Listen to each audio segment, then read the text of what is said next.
Leo, why do you hate security? Yeah. Because it gets in my way, Rocco. That's why my password is password 1. Password 1. I'll never forget it.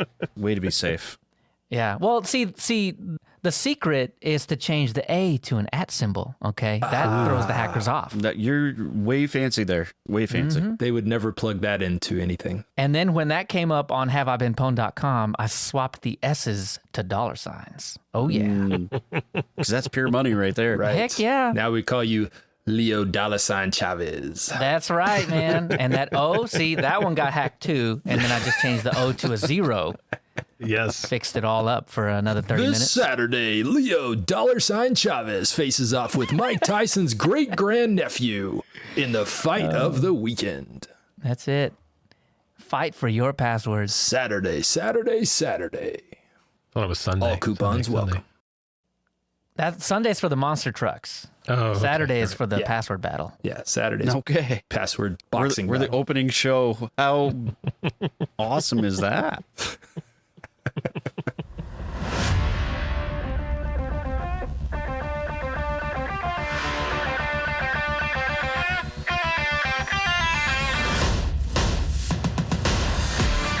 Coming up in this episode, we cover toxicity in the community, Mozilla and Firefox, printing in Linux, and that must-have app for every Flatpak user.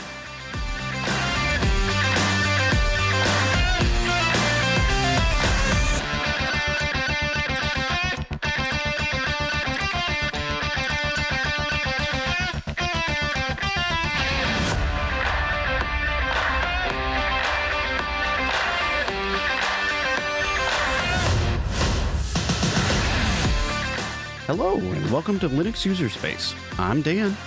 I'm Rocco. I'm Joe. And I'm Leo. Hey, what y'all been up to this week?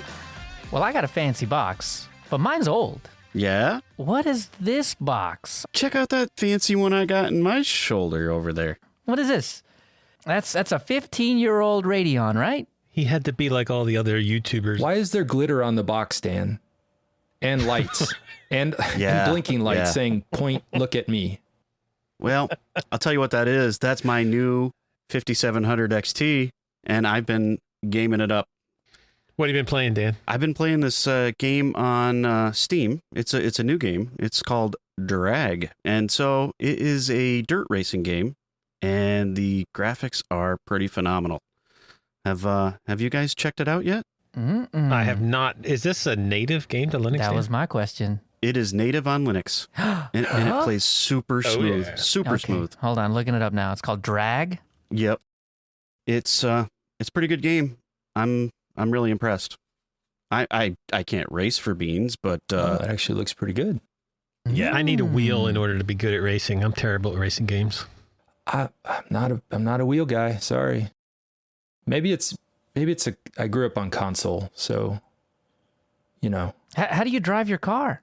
With a joystick? Well, it's fine, but I'm not driving 120 miles an hour through mud, so it works fine. I'm just saying. Okay. Makes a difference. Yeah, it makes it. So Joe, I think you're doing it wrong. I'm just saying. Yeah, once Yeah. once the minivan hits 32, like the governor kicks in, then I'm right in my wheelhouse there.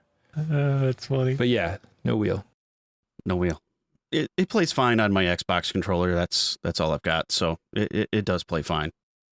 yeah, I use a Steam controller myself. I just can't get past the fact that the Steam controller's trackpad is really good. So I use it every chance I get. And the Bluetooth update made that fantastic. So it's just Nice. Bluetooth, easy peasy, make it go. Even games that probably should be played on the controller, like Rocket League, for example, when it was on Linux, I always play with a keyboard and mouse. Always. Really? I just so used to it that I just cannot get. I could never. You should have seen. I was terrible in Rocket League to begin with. You should have seen me when I had a controller. I mean, I was beyond. I couldn't even hit the ball. You know, Really? I mean, that's just the way it was. I mean, twice I think Michael Tennell tried to convince me to play Rocket League with a controller. Yeah, Rocket League screams controller to me. Like, Yeah, Yeah, same here. yeah. To most people, it does. But like No Man's Sky or Minecraft, I have to have a keyboard and mouse. Like Yep. anytime I'm walking around or something like that. Yeah. So that's interesting. I want to play you at Rocket League now. We'll have to do it on Windows then. Yeah. Oh, snap. Yeah. Epic killed that off. Sorry. Oh, Yeah. epic. Yeah. You're so epic. So what kind of proprietary graphics driver do you have to install for this 5700 XT? You know what? You don't. It's built into the kernel. Just plug and play, you say. Yep. That's a dig at you, Joe. What kind of frame rates you getting on LXQT? Just curious. The same ones you get on Ubuntu. By the way, I have that same card you have. And I have another RX 580. Yeah, but which ones do you complain about all the time? It ain't that one. I don't complain about any of my beautiful cards. It's Remember the that one time distros we that ran choose Fedora? not to, work with them. Wasn't there one that you had on a laptop that you were complaining about, though? Yeah. It's funny that card works great on all distros that aren't named after hats. Yeah. No issues. If I don't know, Sombrero, was that the distro we were working on? Sombrero, I I think that's it was. it, actually. Yeah. It was green I sombrero. think you had to DNF install Maraca. And then, something. take care of it for Maraca, you. Sombrero the Explorer. yeah, Fedora the Explorer, Sombrero. I don't know. Yeah, I love mine. I can't get enough of it, man. And yeah, distro hopping just is a breeze now that you guys are forcing me to do it. Just install it and it goes. I don't think you needed much forcing, dude. I'm No, just you're saying. right. Like it was just right behind that veneer of I'm totally staying right here. And then Right? the first time Totally. anybody asks me, "Hey, you want a distro hop?" Yeah, let's go. Right. Yeah. It took us a minute and a half of convincing, I think. Oh yeah. Yeah. I There don't was a even lot think of it arm took twisting, that. but yeah, not really. Right. No. Yeah. I was like, "Hey, you want to be on a podcast about distros?" Yeah, okay. Yeah, took a whole 2.5 seconds.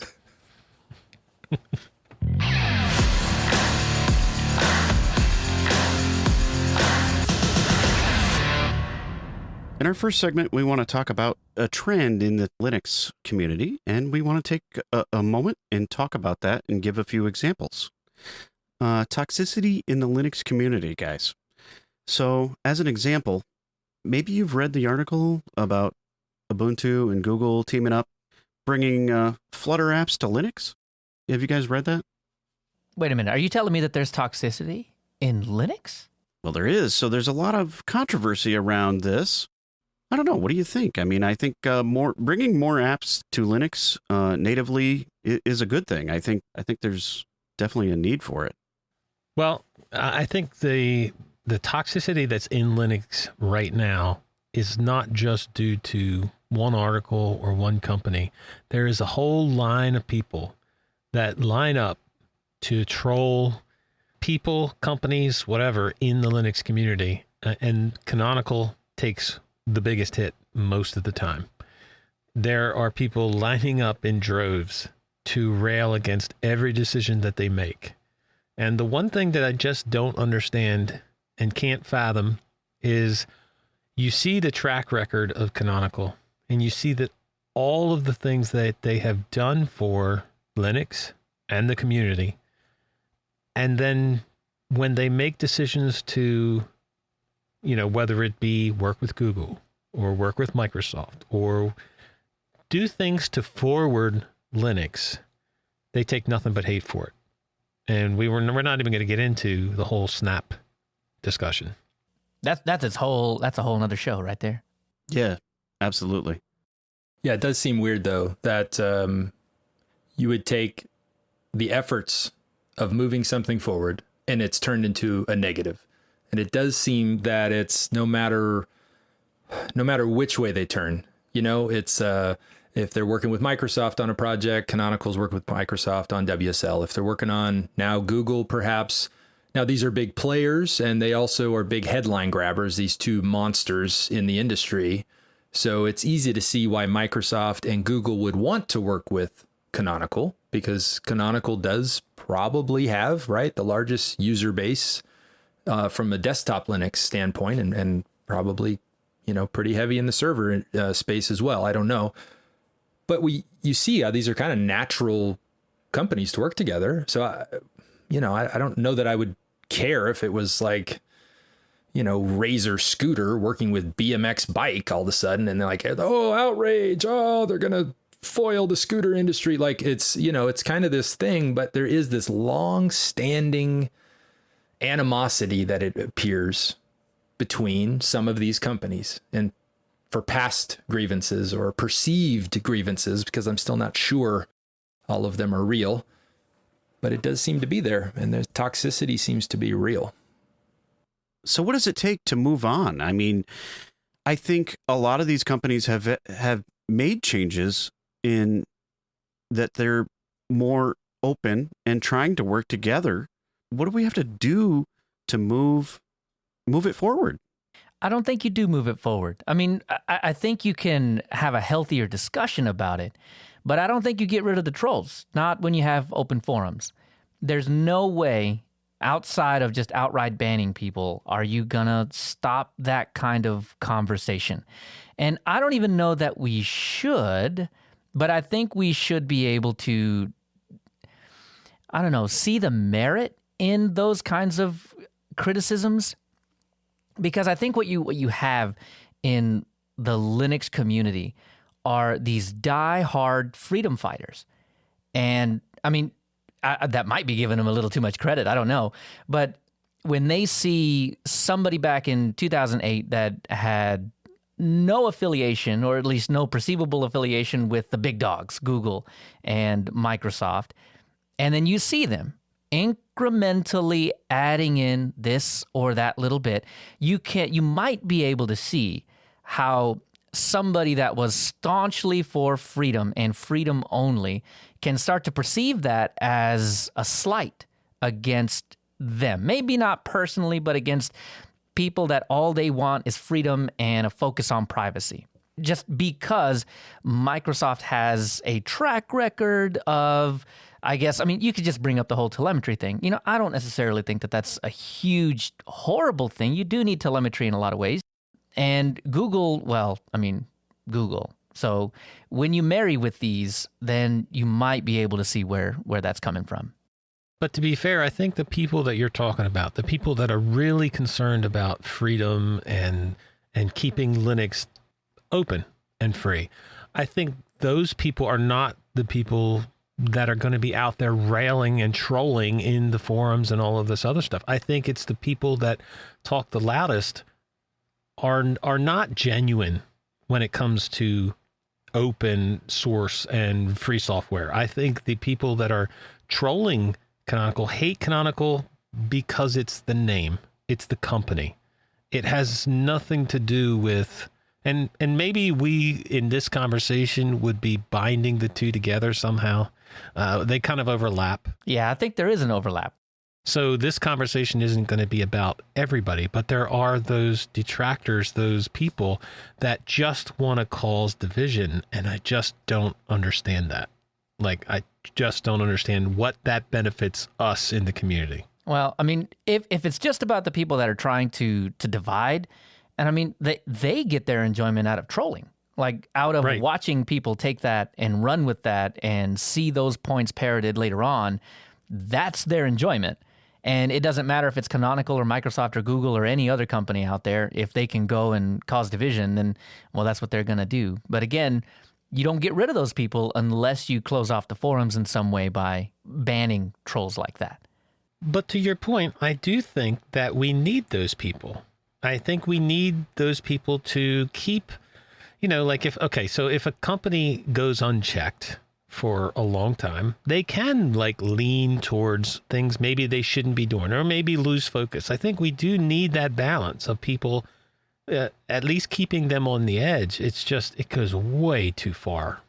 Yeah. I think you're right. I think it does go too far at times, but you're also right in, I think it's kept Canonical and Ubuntu in check at certain times too. They've reversed a few decisions here and there because they listen to the community. Yep. That Amazon button is no longer there. That's right. I was thinking about this, and I was thinking about how I was still am, huge NBA fan. And growing up in LA, big Lakers fan. So my natural rivals, Boston Celtics. And then as I was getting a little older, Michael Jordan comes on the scene, and he's Chicago Bull. And I remember just hating that guy. In a childish kind of way, but as like a teenager, just like, oh, but not because he was a bad guy or because he was a bad player, because he's probably the greatest player, but because he wasn't on my team. And, you know, same way happened a little bit later down the road. Here comes LeBron James. He comes to the Lakers, and he was one of those polarizing characters, one of the greatest to ever play. Well, now he's a Laker. Well, I tell you what, all these Laker fans all of a sudden were like, yeah, he's the son of the city, blah, blah, blah, blah, blah. But I hated his guts 6 months ago, right? So I do feel like there's some of that at play, right? People who come to Linux sometimes feel like they've got their team, their new team, and we're anti at what all the other guys are about. We're about this thing. And maybe they put that on Linux. Maybe they put that on Canonical itself. You know, maybe somebody puts that on Fedora. Maybe somebody puts that on whatever you're into, Mint, right? And they have their little group and they say, I feel attacked. We're us because we're not them, right? This is what makes us us. And so when you start seeing things working together and you're like, wait, I came here to get away from that. And now here it comes at me, or it's coming into my little space. I think that threatens people sometimes, and they worry, perhaps, you know, appropriately or maybe, you know, inappropriately, but that does feed some of this, is they're just afraid that, Microsoft is going to buy, you know, what do we keep hearing? Oh, when's Microsoft going to buy Canonical? Yeah. Like, okay, guys, like whatever, like, or, you know, now with Google, right? Because Google has a history of gobbling up companies and spitting them out and there's nothing left. So there could be some of that fear involved as well. A little bit of, you know, just unease about some of these relationships. Do you think that Microsoft will buy Canonical? I don't. The way you said it before, I kind of feel like... I don't think so. I think they would if they could. I would say, I think it's up to Canonical, right? I think anybody wanting to get into this space permanently, Canonical is a gem, right? Has a large user base, a great following, a solidly run company. It appears to have a really good environment that the employees are in. I think they would want to. Now, that's not up to them, right? Somebody has to want to sell something. Yep. And I think it's more up to Canonical than it is up to Microsoft. The optics of that, I think, would be so bad, it would turn it toxic. It would turn the brand toxic. I don't know that would even work, even if it were, you know, for the right price and under the right bylaws and all of that kind of stuff. I don't know what that would do.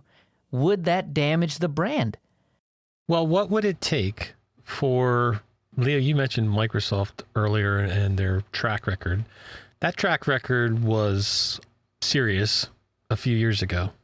It's slowly gone by the wayside in the last few years. They have made leaps and bounds to try to commit to open source, to change philosophy within the company.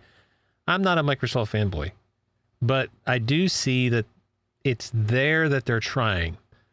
What would it take for Microsoft? What would it take for them to do in order to convince people that they are serious? I'd say more time. I mean, obviously, they are investing pretty heavily in, well, Canonical and the partnership and moving that forward and WSL and now WSL2. It's obvious that they have a dog in this fight now.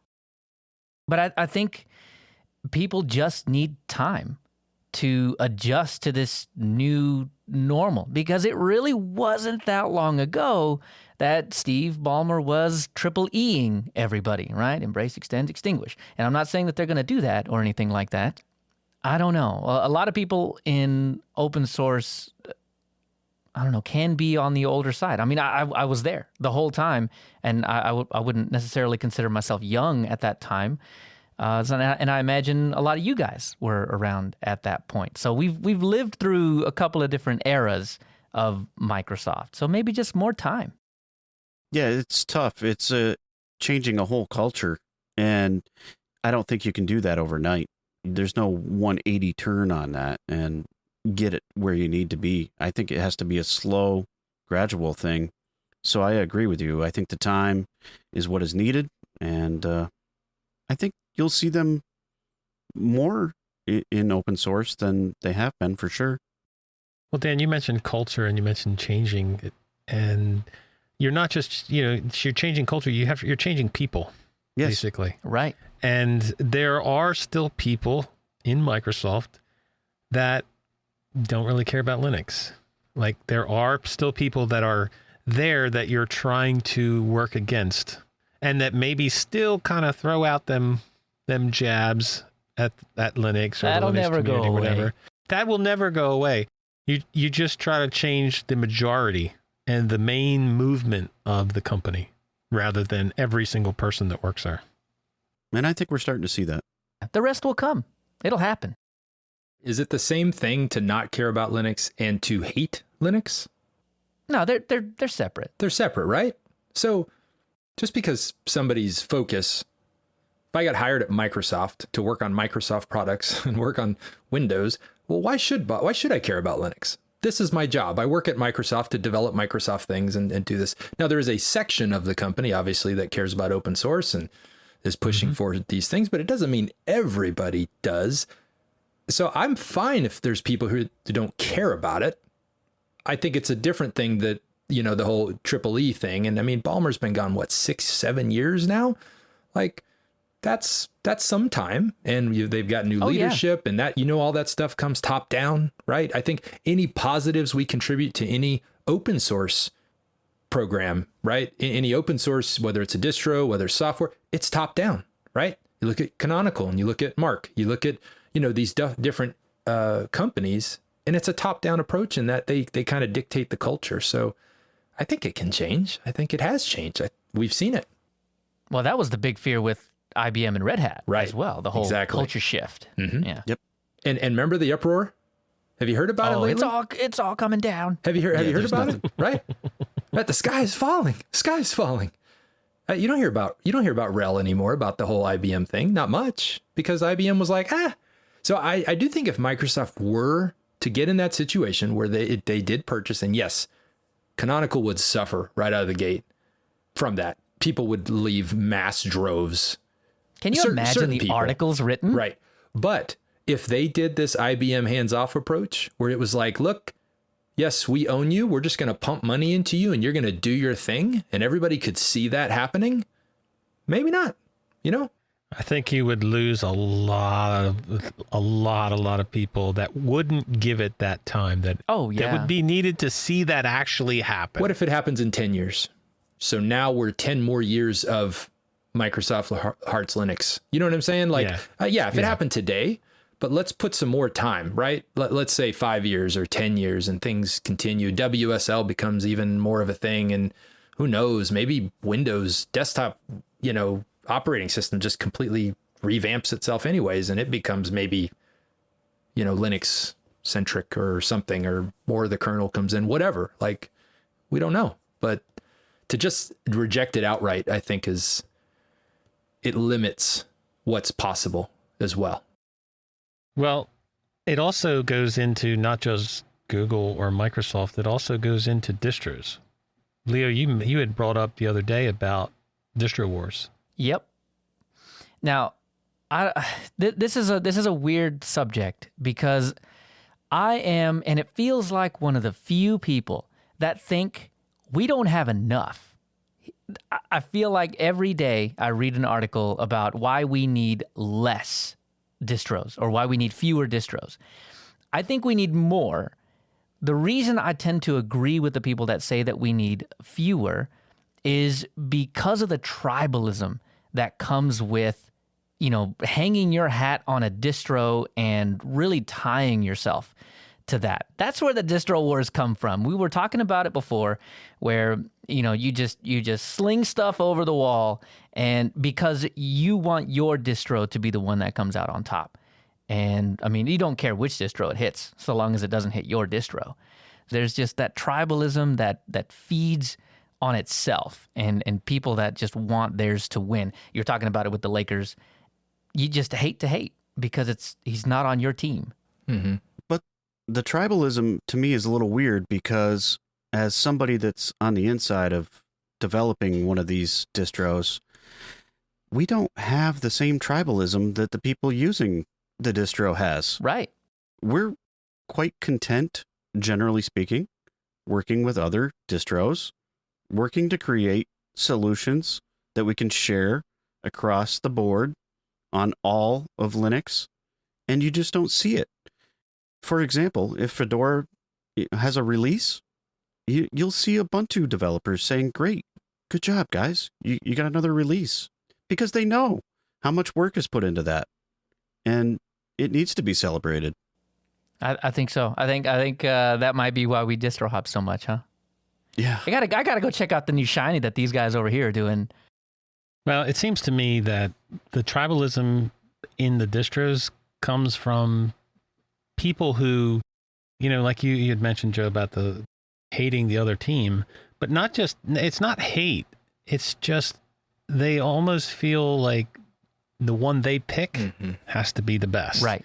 So it's not just about hating something. It's about, you have to see my distro and how it works and how it does things and how I am able to customize it the way it looks to be right now. And it's so beautiful when you can pretty much do that with every single distro out there. And the whole distro wars it just kills me because I have no idea where that comes from. Yeah.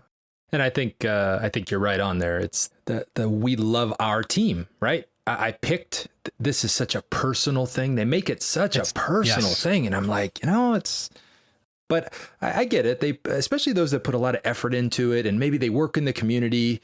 You see it in some of these communities that have like a really rich following. And there's guys that are, and guys and girls that are in there just really devoting time and effort into helping new people and having conversations and maybe even offering, thoughts to the developers and whatnot. So they kind of get a little defensive because it's like, well, this is my yard. You go stay in your yard.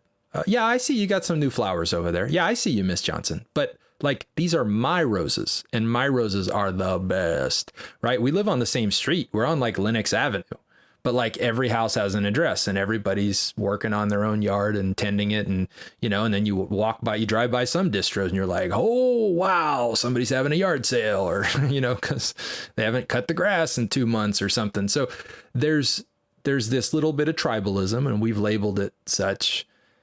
But yeah, there's a little bit of the badge thing too, right? We all know the saying like, oh, by the way, I read ours, like we get it. It's I'm smarter and better than you because I did this from scratch, or I just live in my mom's basement and have a lot of time. Like I don't, there's one of those.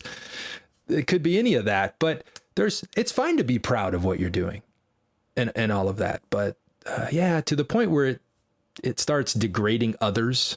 Considering others less than you, I think that's human frailty. I think that's a human fault. Ego. It is. Yeah. It's ego. I think that's an imperfection. I got to thinking, what we need is a distro, right? One more, add it to the pile. What we need is a distro. No, we don't. Stop. We don't need any more. That takes the best bits, right? Like, because everybody... Here's the way that I look at distros. I look at them as little tiny incubators for good ideas. And what ends up happening is you want to take these good ideas and cobble them into something that is like meta good, right? Well, you can't do that because everybody's thought on what good is different.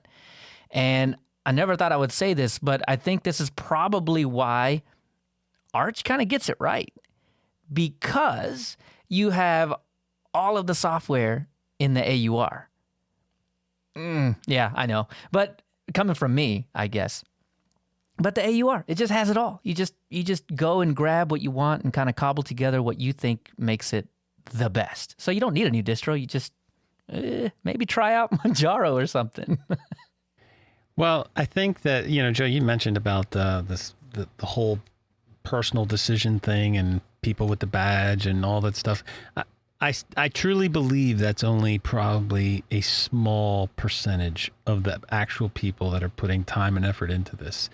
So, you have all of these people and you can name every single project down the line, and there are so many hardworking people putting time and effort into it. And I'm seeing guys, like we'll just say, look at Dan. Dan puts a ton of time and effort into his work, and yet you don't see him out there being that way. Bill is the same way, puts a ton of time into all kinds of different stuff. And most of the people out there are putting the time and effort in. They're not acting like that. It's a very small percentage, but the loudest of people, Squeaky maybe wheel. a small percentage. Yep. It doesn't take much to be positive. I mean, I really think it takes a lot more effort to be negative, because you have to go and find something that you don't like, and then you have to go and just take that out and on somebody in some forum somewhere. I think a lot of the people that are out there trolling, saying negative things, and just really making a big production out of it, they're really far and few, but they're loud.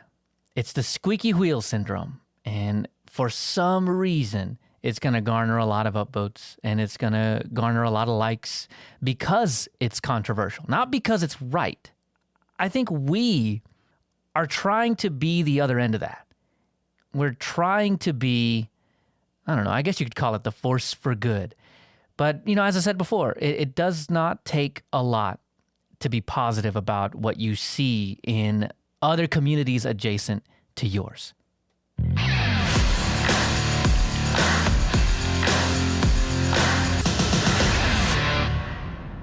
So for our next topic, I wanted to talk about Mozilla and Firefox together as a company, as open source software. They have been the bastion of open source for many years, and they have put themselves out there as this company that is for freedom and open source. And they have had a trajectory that, in my opinion, has been going downhill. And we're going to talk about a couple examples, a couple articles that we found, and we're probably not all going to agree of we are trajectory of Firefox. And you know why we're not?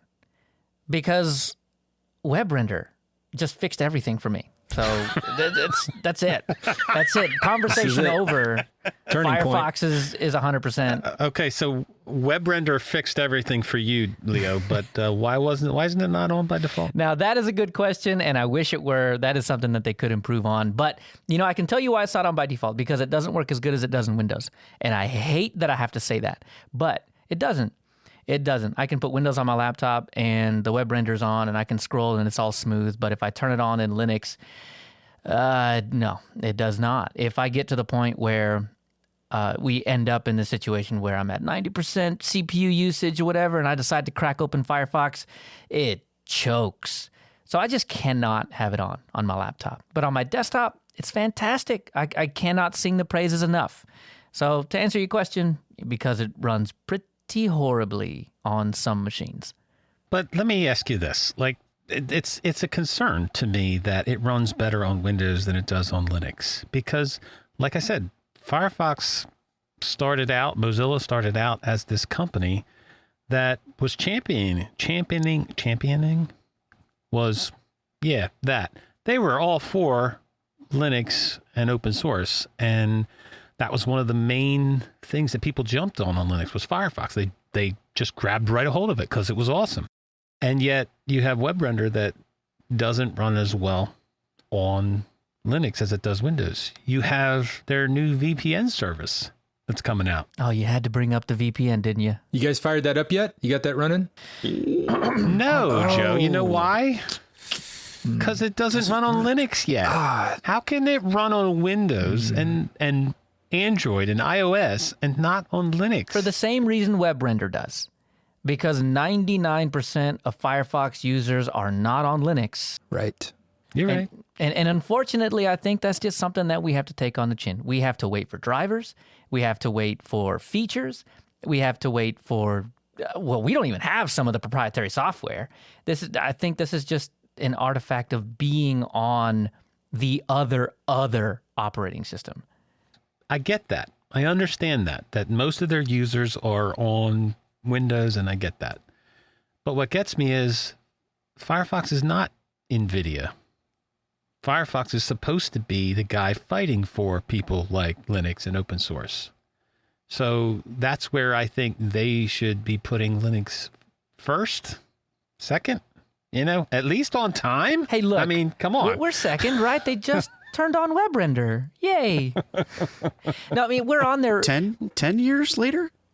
7 years later? I don't know. It's a long time, right? Small detail. Small. No, not even important. Can you run a business being loyal to Linux first? Like, honestly, if we looked at the percentage of users and I've got X amount of talent and I've got X amount of resources and I want to hit my I want to make the biggest bang I can make. Am I going to target Linux first? Well, you're probably not going to target Linux first because obviously your main users are on Windows. But like I said, this is you're balancing a business with what you're putting yourself out there as. Like, you're putting yourself out there as this company fighting for open source, fighting for freedom. Can you still be open source and free on, like, that's well, still you what can they're be, pushing. but you end up making business decisions maybe because you have to, that aren't in line with what you're telling people that your values are. I think that's the bottom line for Firefox, though. They can't just exist in a vacuum where they can make whatever decision they want to make and still be profitable enough to zero out like a nonprofit should, right? They can't run in the negative year over year over year. And without the support of Google, it's really hard for them to do that, as we saw with the VPN. You got to target the people that are going to buy your services first. And it's unfortunate because every single Linux distro bundles what browser? Yeah, Firefox. It's Firefox. Every single time. And it's because it's open Epiphany. source, I would imagine, right? Oh. And it's good enough. It really is good, though, Yeah. especially when you put it up against the other competition, not talking about Chrome or Chromium, but when you put it up against the other competition that's out there, I do think Firefox is probably the number 2 as far as quality. As far as numbers go, number 2 is Safari. Is that right? Maybe. I think it's Chrome and its derivatives, and then Safari, and then down there it's Firefox. I think what was it, 9%, something like that? Honestly, I'd be 4. kind of surprised. 4? Yeah, I think it's Yeah. way down. Yeah, it was 9, like, way back. Yeah, the numbers have shifted. Chromium is dominating in every single category that you would do anything on the web. I mean, look at Electron. It ain't based on Firefox. Right. Oh, it is 9. Sorry. You're right. You're Oh, right, is it? Rocco. Oh, it's 8. Oh, wow. Sorry, it's 8. 8.4. It's So still I'm not slipping, totally though. I wrong. think. Well, no, I mean, I think that goes to the point, right? It's slipping. It's not where it was. 5 years ago, it was 18%. Yeah. So So, Joe, as a business, what do you do to fix that?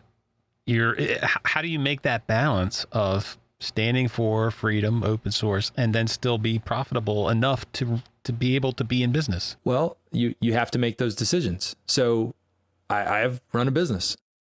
I want to have and provide my customers and support them and take care of them. But if I can't pay my employees, who am I supporting and what am I taking care of? So I have to have money coming in order to provide the services that I want to choose to provide. And if I want to put Linux first, that's great. But if that's not where I'm going to make any money, then I can only do that when it's possible as a business owner. Otherwise, I just go out of business, potentially, and then I have nothing to offer. So, it's you got to survive. So we're looking at their numbers, and they're not pretty. So No, they're not. So they're in survival mode. I mean, so they're trying to bring more and more services. We talked about the VPN.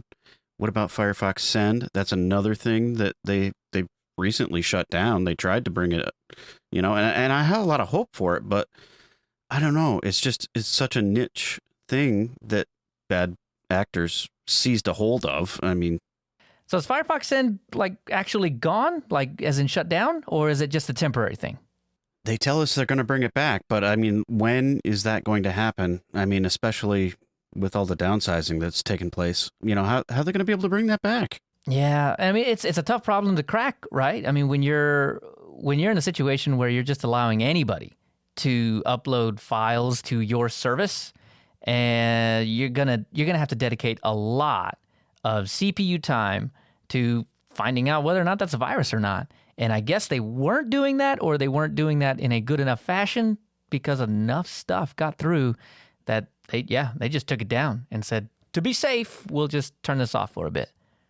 And it couldn't have been cheap either, because there had to be a huge back-end storage to store all the files, even though it's temporary. And they said they didn't, but it still has to be a large amount of storage to pay for. Oh yeah, it absolutely does have to be. So would they be actively scanning everything? Is that? Well, that's what I mean about the you need a lot of CPU time for that, but I mean, I don't know if they actually were. Like, does Google Drive actively scan files you upload? If I upload a zipped folder, are they looking for a virus? I don't think so. Well, no, they are, because when you download a file that is massively large, it's like, hey, we can't scan this. Do you want to download it anyway? Yeah. Okay. I think maybe 1 gigabyte is a threshold or something like that. It's a fairly large file. It just feels like a reach of a service to provide, I guess. Were they charging for that? They did have a service where you could upload bigger files if you paid. So the free version was still pretty big. I want to say like 1 gig, maybe. I'm not sure. I don't remember what it was, but if you had bigger files, you could pay for it, and then you could upload big files. So they got to do something. So they've tried different services, like trying partnerships with ad-free subscriptions. I don't think they went anywhere. I don't know. I think it's not just money that is their problem. It's security as well. Like, there's articles out there about how they do collect telemetry, and they are able to put that together with your IP. Not that they do. They store it on separate servers, but I guess the idea is that it can point right back to you and your IP and your data. And I think that that's something that they, as the, again, freedom bastion, should not be doing. Okay, we all know Google Chrome is going to collect data, right? Oh yeah, I put fake stuff in there all the time. Yeah. Okay. Just to have fun. So yeah. When you look at Firefox, do you think the same? No. But they are, in some ways, doing some of the same things, and that's what's concerning to me. Right. I'm not too terribly worried about that kind of stuff, mostly because the types of telemetry that they're collecting are like how many tabs you have open, and when you reopen Firefox, did it successfully open up all the tabs that you had left over from the time that it crashed or something like that. So, I mean, but this is the same argument that I guess Microsoft would put out there, right? I mean, it's just non-personal identifiable information, right? But, I mean, so I can see why that is a concern. Here's the deal. You can't opt out of Microsoft stuff, but you can opt out of Firefox stuff. So if your tinfoil hat is on as tight as mine, then you just flip off the switch. And you can do this in mobile, you can do this on desktop. But see, here's some of the telemetry that they include, right? How long does it take Firefox to start? How long does it take Firefox to load a web page? How much memory is Firefox consuming? How frequently do the Firefox cycle collector and garbage collector run? And was your session successfully restored when you last launched Firefox? Right. Now, they're all taglines of what they collect, but in order to answer those questions, you're going to have to collect some pretty personable, identifiable information in order to answer those questions. Well, so the argument from the Firefox guys was basically that you can't tie it back to a user just with that information alone. And I'm inclined to believe them on that.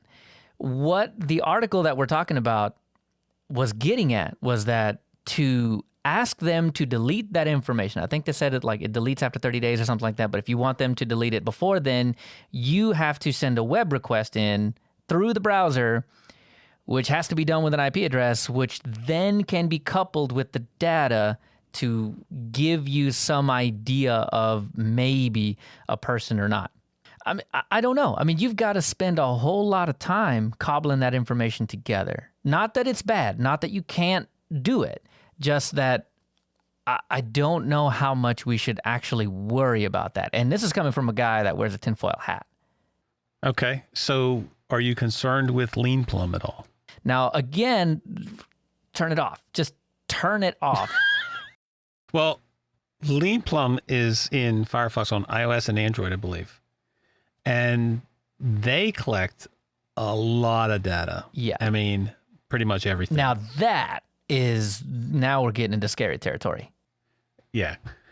I think if you're concerned at all with security, if you're downloading a browser and the first thing on your mind is I want to have utmost privacy, utmost security, you're probably not doing that with Firefox in the first place. You're probably getting Tor browser or something a little further out there.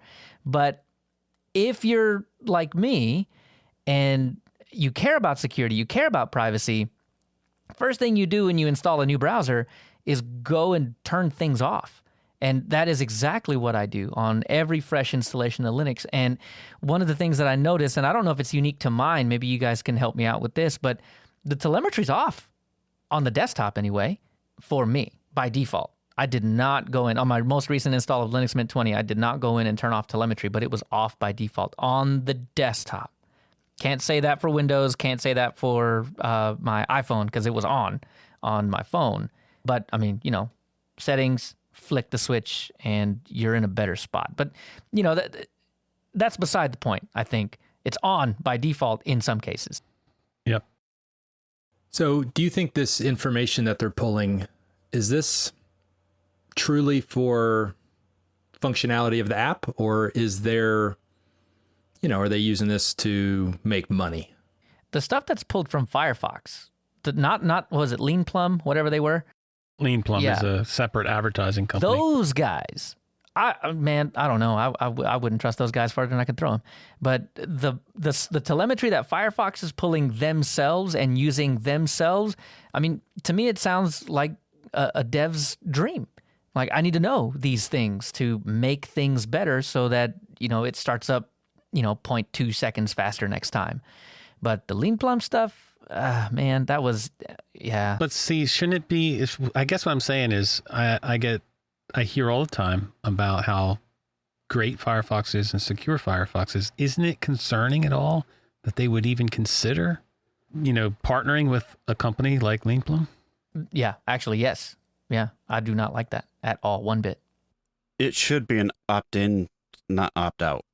What did they get out of the Lean Plum deal? Did we? I am not sure. So I'm not surprised at all. Not because I think Mozilla's bad, but I just go back to the point earlier. I think they got it. They need to make money. They need to be able to pay these people, and all of the development that goes into. If we look at the last few years, right, or just this year, in February, I think they laid off 70. We just heard about this 250 that got laid off. Companies that are growing do not lay off people typically. And I know this last one, weren't they working on a whole nother engine built in Rust, right? That's probably key development for them that they were working on. That's gone. Maybe it's going to still use some pieces of it, but I still think there's this big elephant in the room. If we look back all the way back, even from when, we went from Netscape to Mozilla, right? At some point, who were they paying for search? Or how were they making their money? They were making their money by getting paid to feature somebody in their search. And it was, for the most part, it's been Google. They tried a little bit with Yahoo, but it's been Google, and it's been $350 million a year, $400 million a year, $450 million a year. And estimates that's like 90% of their revenue. When 90% of your revenue comes from your competitor in the browser space, what are we doing?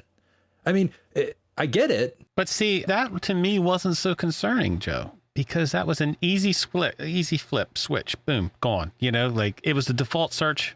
I could change that. Well, I'm not even worried about the search results. I'm just saying, as a business, If 90% of your eggs are in one basket, you are one rough tweet from Mozilla saying something about Google to be out of business, right? Nah, like Google won't ever are, stop. I don't think Google will stop. It's Mozilla or Firefox is Google Chrome's antitrust shield. Yes, they That need is them. it. They'll never let them die. They need them. But that's it. Do you see they just re-upped, and this the numbers are somewhere between 400 and 450 million. Like, would you go get a job at Mozilla today? like if they came to you, Dan, and they were like, Dan, you know what we really want to do? We want this LXQT front end on our website, and you're the guy, and we want to mimic everything about that desktop, and we want to do this. We want you. Are you taking that job?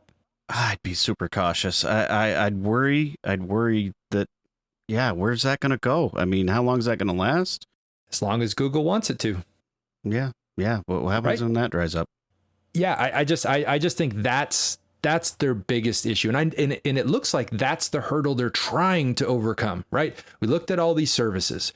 They're trying to create services that are going to generate revenue. And it looks like they're trying to do it in a privacy respecting way, right? They haven't gone the route of Google. Like, they haven't abandoned everything and just gone, you know what? Hey, we're selling every piece of data we can get our hand on.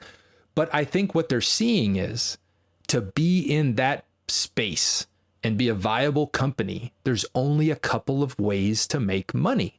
Our company builds buildings.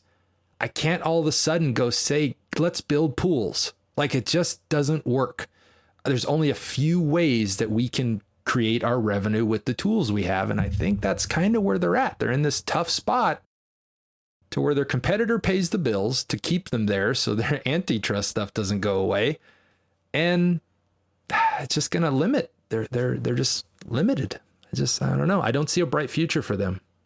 I know they're limited, but like I said at the beginning, the trajectory of Firefox and Mozilla as a company seems to be just heading downhill.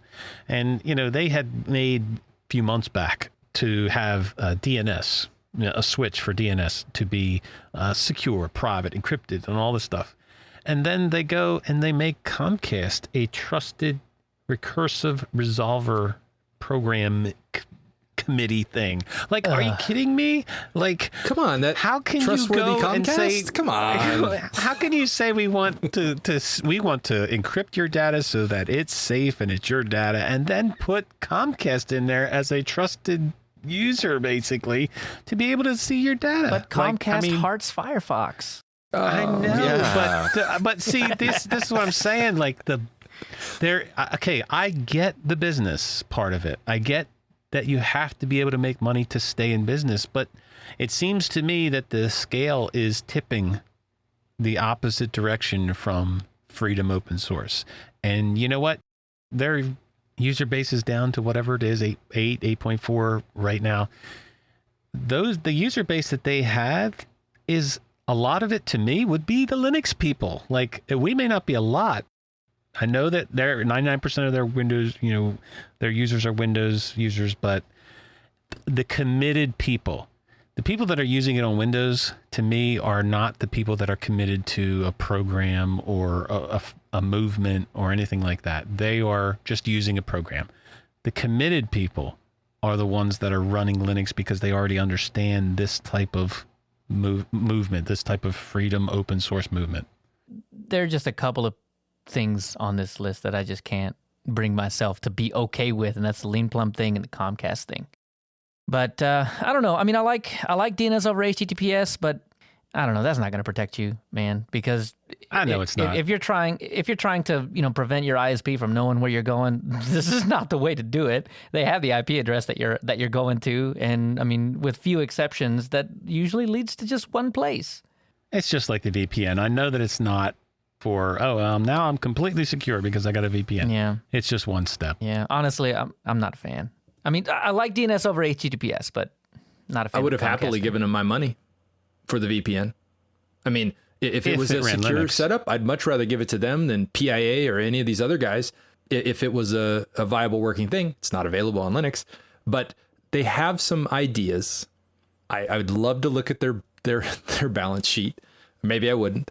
You can see how much their CEO makes and how much their CFO makes. And it's a very large percentage of that 90%, which is always a scary thing. I know those people carry the burden, but when you're laying people off, if you have 1,000 employees and you're laying people off, there's a reason. You're not bringing in enough. And they don't have the tie-in like Google does, right? What brings everybody to Chrome?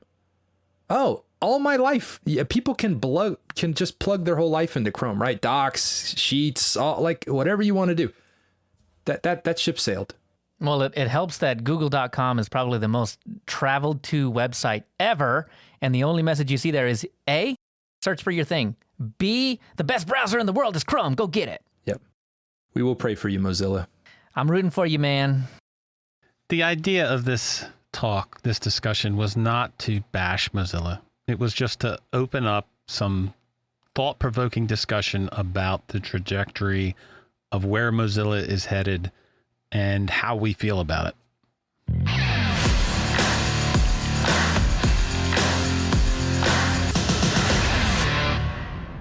So we got an email, guys, about someone had a question about printers. Basically, what is the state of printing in Linux and what are we personally using for our printers?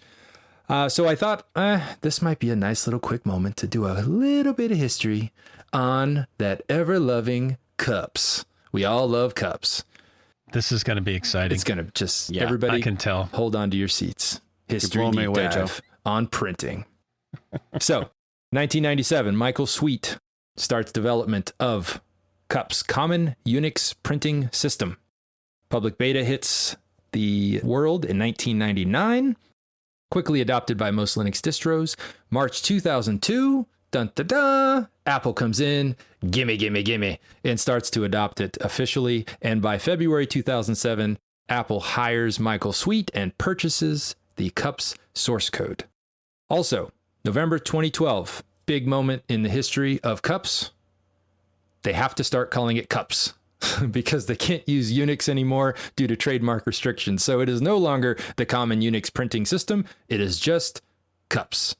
So that is the history, exciting history of Linux printing. But the point of that, we owe a lot of our success these days to a little company called Apple, continuing to develop the Cups printing protocol. Wait a minute. Apple hearts Linux? Send your hate mail to... I'm sure it was all on accident, but because it was an open source project ahead of time, they left it that way. All right. So what are you guys doing for printing? Why do you hate trees, first of all? But then second, what are you doing for printing? I've found good luck with HP printers. I think they're probably one of the best supported. You know, some of the all-in-ones, you don't get all the functions to work quite right sometimes. You know, the scanning or the copying or whatever. That doesn't always work real well, but the printing almost always works very well with the HPs. The other one that I found that worked pretty well for me is I have a Xerox laser here at home, and that just works. I don't even have to install any drivers these days. It just kind of works out of the box, which is great. At work, though, we've got a Dell, which I think is a rebranded brother. I'm not really sure. It's rebranded something. I couldn't even get the source code for the drivers on that. I had to take an RPM and run it through Alien and make a deb. It was Good Lord, awful. Man. That's just Dell shenanigans, man. Just That's stop. what they do. Don't print. Yeah. So I don't print a lot. I make PDFs. Well, I've always stuck with HP. I mean, it's just because you ask around in the Linux community, and most of the time you're going to hear, hey, HP works great. Now, I do hear, and I think it's weird because I hear some people who say Brothers works great in Linux. And then other people say Brothers is a nightmare to get running in Linux. So luckily, I've never tried a Brothers, so I have no game in that. But yeah, HP for me. I have trouble, like Dan said, with the scanning. Sometimes it doesn't work out of the box. Sometimes it's hard to get working at all, depending on where you're at. But for the most part, HP. Do the HPs have a software package for Linux? Is that Hip lip. Yep. Yeah, HP Lip. Okay. All right. I just like calling it hip lip because it feels so hip. I use hip lip at work. It works just fine. It's this massive, huge, multi-function, all the colors, CMYK, whatever. And it works great. I don't usually have any issues with it. If I do have issues with it, it's during the install. Like it'll find it all over the IP address or IPP or JetDirect, I think, is what it sees it as. If I can get past that step, it'll never skip a beat after that. It'll just work and work and work and work. Here at home, I have a brother, and yeah, the dreaded brother. But it works just fine. As a matter of fact, the only time I have trouble with the printer is with the printer itself. Like I need to go reboot the printer. So the printer itself has a couple of quirks, but it has nothing to do with Linux. And it might also have to do with the fact that it's not a Wi-Fi printer, but I made it a Wi-Fi printer. I bought this little $20 Wi-Fi dongle thing that you plug into the Ethernet port. And I don't know, it was some random thing. The instructions were literally in Chinese. No clue what that was about. But I plugged it in. All I could tell was that you logged into it with this IP address. And I'm like, cool. I get a screen. I can figure it out. Came with its own botnet. Sweet. Yeah, basically. Yeah, honestly, I've scanned my network, man. That's the only reason I know. I've done a little bit of investigation there because that thought occurred to me. So I had to go investigate. But seems like it's okay. It's just a dumb little Wi-Fi thing. It's what it does. But yeah, Awesome. Honestly, that's probably what the issues come down to. But either way, brother works okay for me. All right. So we got HP gets a vote. And Hip it lip. sounds like, as Dan said, it kind of, sort of, almost always works. All right. I'll take that. Yep. I've got 3 Canon network printers at the office. I do not print. If I print something, it's a legal document and like something serious is happening. I detest printing. That's why we have email. I'll digitally sign something. I try not to print anything. However, for this, I did test all those Canon printers because when I plug them into my Ubuntu, it says, hey, printer. It finds every printer on the network. So I'm like, I wonder if they actually work. So I did test pages to all of them. I also printed a document. Hurt my heart to print that document, but I did test them. They worked great. I've never installed any software. I didn't add the printers. I just went in and they were there. So it added them automatically off of the network.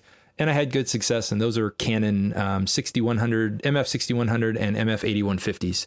Anyways, printing has come a long way. I remember not being able to print at all. And it sounds like, to at least some extent, printers tend to be a problem on, I don't care what you're running, Windows, Mac. Printers consistently are like IT's the bane of existence, trying to fix a printer or get it running. So sounds like we're having some success. We hope it answered our listener's question about printers. That's what we're using. It also answered another question, Joe. Oh, what was that? Joe Lamoth likes to kill trees for this podcast. No, I don't like to kill trees. It hurt But my you heart. do it anyway. Maybe it was synthetic paper. I don't know. Maybe I 3D printed the paper and put it in the paper tray. I don't know. Which probably killed a lot of other things with the plastic. It's not your granddad's green bar anymore. It's not. It's 2020. Why are we printing? Stop printing. Housekeeping. Housekeeping. We recently had some issues with our email, but we think we have them resolved now. If you recently sent us a message, please feel free to send it again. You can send your questions and feedback to contact@linuxuserspace.show. The Linux community has some fantastic members, and we want to make sure to highlight that. In our podcast showcase for this episode, we have This Week in Linux from Tux Digital and the Destination Linux Network. This Week in Linux is a weekly news show that covers the latest news in the world of Linux. I know you guys have listened and even been on Michael's live stream back when he used to do them to troll him a little. But what do y'all think? I used to be on the live stream all the time, and I used to love trolling Michael. But, he's always late, so I decided to stop coming up. But I do listen to the podcast. So. Man, rough crowd. Michael, I support you. I bought a stool t-shirt. Right? Your source for Linux news. So in all seriousness, I kind of give Michael a hard time all the time. But the guy puts a ton of time and a ton of effort into putting all of that show together, not on top of Destination Linux and everything that he's doing there, but There is so much work. You guys know putting these articles in and getting all of this is a ton of work. And his show has pretty much everything you want to know that's happening in the Linux world. He really nowadays. does. Yeah, very. I don't know where he gets it all. It's just amazing. Definitely a must listen. I agree. Agreed. If you like what you hear on this show, please consider sponsoring us on Patreon. Head on over to patreon.com/LinuxUserspace. Please follow us on Twitter @LinuxUserspace to get all the latest announcements for this show and highlights for things that impact your user space. We also have a Telegram group, and it's still kind of new. Please join us over at linuxuserspace.show/Telegram to continue the conversation. Watch out for Shieldy, though. If you don't mash the button after you join, Shieldy will boot you before you get to join the fun. He's on a rampage. Shieldy is There's joke. just so many people have been just mashed by We're Shieldy. like, look, the number's going up. Boot. All you gotta do is click the button, bro. Click the button. Just click the button. Lastly, don't forget to rate this podcast at iTunes or your favorite podcast application, and like, comment, and subscribe on YouTube. You can always get more information at our website, linuxuserspace.show.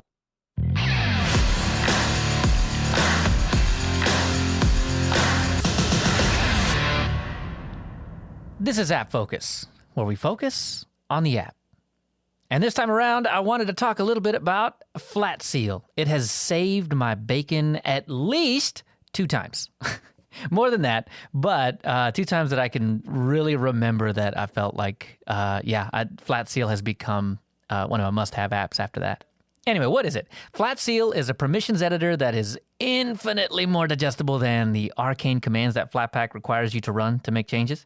If it weren't for the magic of tab completion, I'd have lost what remains of my sanity. You should care because Flatpak is showing up in more and more distributions. I know those of you that are running Pop! OS, you guys deal with Flatpak all the time. Yep. Over here in the Mint world, more Flatpak. I think in LXQT, not so much Flatpak, more snappy over there. But if you do decide to install Flatpak, Flatseal is going to help out with that. If you've ever heard me talk about sandboxed apps, you know that my pet peeve is that ugly cursor, right? It's the X11 cursor, right? With that, every time you try to hover over something that's a link, it's like, hey, go left. And I'm like, what? Yep. Yeah, no, I hate that. And this goes double if you like to have custom cursors in any way. Flatseal, I have figured out a way, and I'm sure I'm like way late to the party, but I have figured out a way to make this work in Flatpak now. Here's what you do. If you install custom cursors, you just need to tell Flatpak where to look to do that, to see those particular cursors, and it will load them up for you. So in Flatseal, here's what you do. So open up Flatseal, find the app that is the offending app in the left-hand side, click on it. In the right-hand side, file system section. Press the little plus folder, and then you can add in the directory that it lives in, which is typically .icons in your home folder. Stick a :RO. It'll be in the show notes. That way it's a little easier to understand what I'm talking about. But this will give that Flatpak the ability to look into that folder and use that cursor. So when you move in, move out, that cursor still there. The other issue that I ran into is a while back. I think Mumble's fixed it by now. But when you hit the record button on Mumble, it will just record everybody's audio. You can do it one big track or you can do multi-track, but it didn't matter what I chose a few months ago, because what ended up happening was I hit record, recorded an entire session, and then when I closed it, no files. That's What? fantastic. Where did my files go?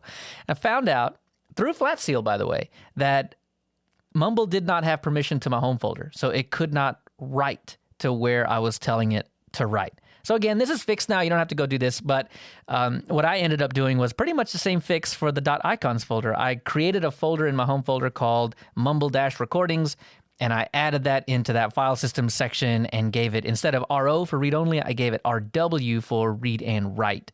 So I probably could have just given it write, but still, either way, read and write.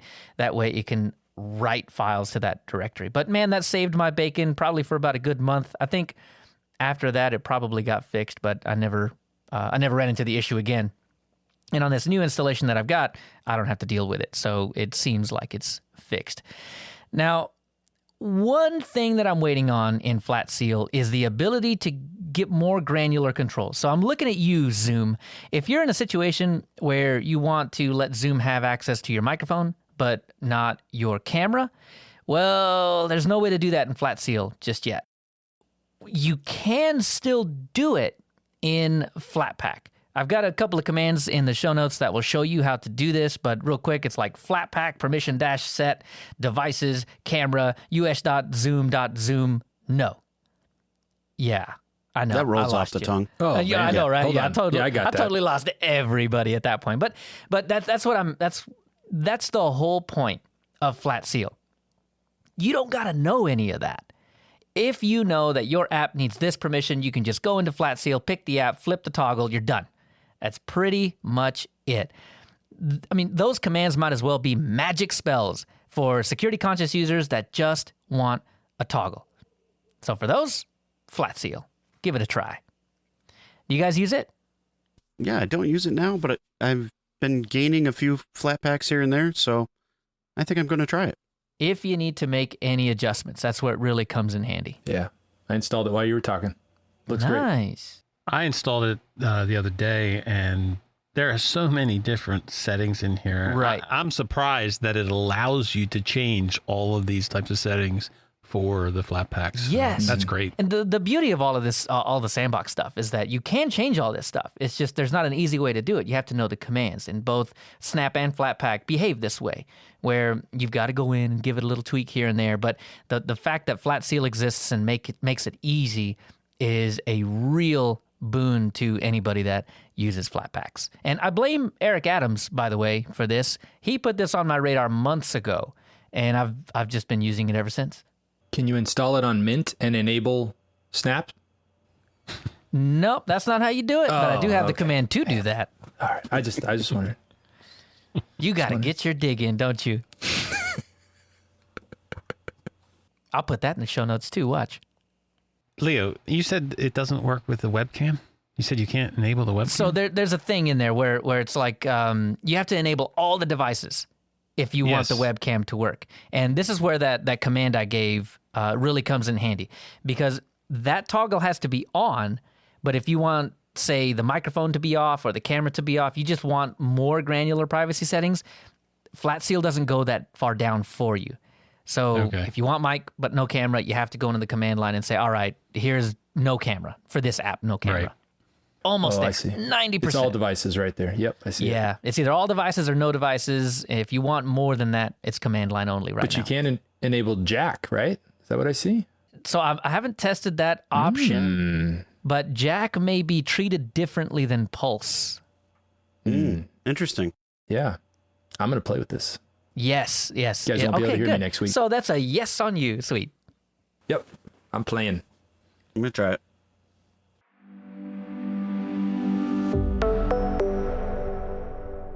So we had an email last episode about asking us to announce what distro we were going to check out so that they could follow along. And, Joe was saying how this is going to create so much extra work for us to do this, but we decided and we outvoted him, and we are going to announce our next distro, and that is going to be Manjaro. So it's going to be any Manjaro environment that you want, desktop environment. So it could be XFCE, KDE, GNOME, but you can follow along with us, whether that's in the Telegram group, whether that's sending us emails and letting us know how you're making out. And we're going to do Manjaro for 2 weeks, and we're going to come back next episode and talk about it.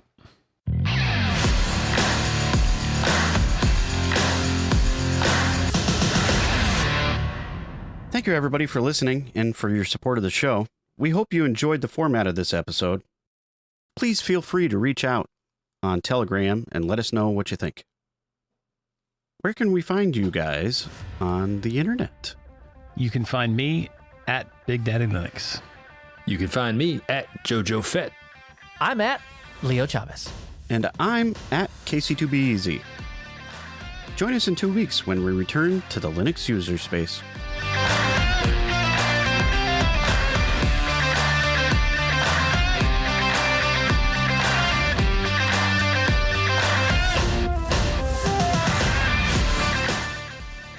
you dirty, dirty non-Snap users. You want to write it down? No, I want to think about it for a second. Think about it for as long as you want. Time's ticking.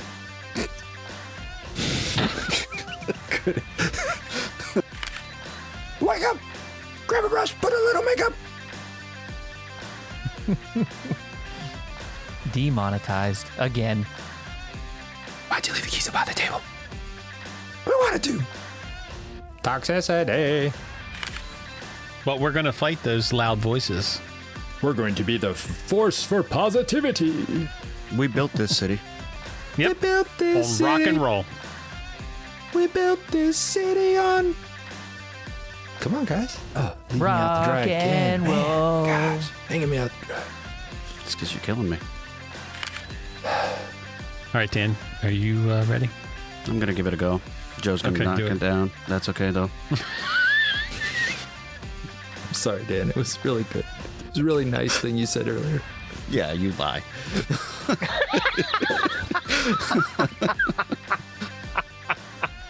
It was good.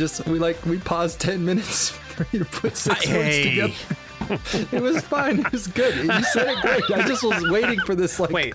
I was like, Wait, oh, Dan, that's it. Dan, good. Dan, wasn't he the guy that said it only needs to be one or two Yeah, sentences? He was told good. me. It was good. So, and then he's going to rip on you because you I'm put one or not two ripping sentences on him. together. I mean, you know, I don't was understand. expecting like a little. He's not Joe Lamothe. It's Yeah, that's right. it's perfect. You guys He, said he it right. doesn't take what other people say and twist it Is that how around you a say little your last bit and name? make it sound like he said it, but really, we know Rocco said that. It's We talking succinct. Is that how you say your last name? Lamoth. Lamothe. That's Okay, right. You've been all right, saying sorry. it wrong for I don't know a long time. It's fine. Been holding it wrong. That's okay. It's because I'm humble. Just ask me. It's the E that messes me It up. If you is. drop the E, then it would be Lamont. I know. It's French Canadians, man. They don't know how to do nothing. I know. There's a CH in front of my name. It's not an SH, man, but I still get Chavez all the time. Chavez. It's all right. Yeah, there's no sh in there. There's not. Yeah. It just doesn't exist. Chavez. Chavez. That actually, yeah. Chavez. Chavez.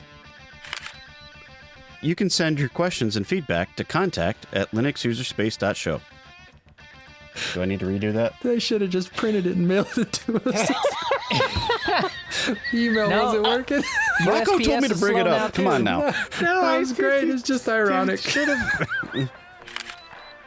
Hate to get all technical and everything. Oh, you love to get all technical and everything. Stop it. It's about all I can do. Come on. You love it. Love every minute of it. Stop it. That's all I got. It's enough, Dan. It's enough. Jeez, you guys keep making this hard. I got to write stuff I down. know, man. Wow. It's almost like work, dude. I did that for 10 hours today. And the bus wheels are fresh. Throwing me under the bus.